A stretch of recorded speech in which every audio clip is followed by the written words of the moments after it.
তোমরাও কি তাদের মধ্যে পড়ো যারা কখন দা বলতে হবে কখন দি বলতে হবে এটা জানো না?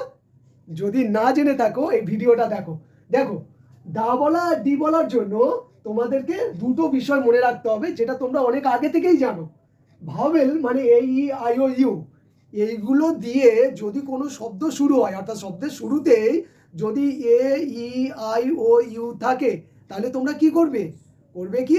দি বলবে। যেমন দি এলিফ্যান্ট, দি আর্থ, দি আমব্রেলা, এইরকম।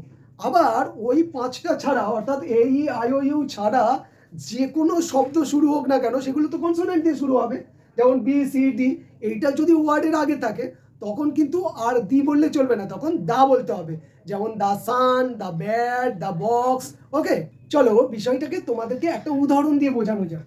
এখানে দেখো টিএইচ দি, ই এ আর টি এইচ, আর্থ। আমি কিন্তু দি আর্থ বলছি, দা আর্থ বলছি না, কারণ এই দেখো ই দিয়ে শুরু হয়েছে। ই তো তোমার জানো ভাওয়েলের মধ্যে পড়ে, তাই জন্য আমরা কি করব, এটাকে দি বলবো। পরেরটাই লক্ষ্য করো, লেখা আছে দ্য সান। এখানে এসটা দেখো, এটা তো নিশ্চয়ই কনসোনেন্টের মধ্যে পড়ে, তাই জন্য এস এর আগে টি এইচ ই আছে, তাই আমরা একে দা বলবো। তাহলে এখানে কি বলবো? The earth is round, the sun is big. আশা করি তোমরা বুঝতে পেরেছো।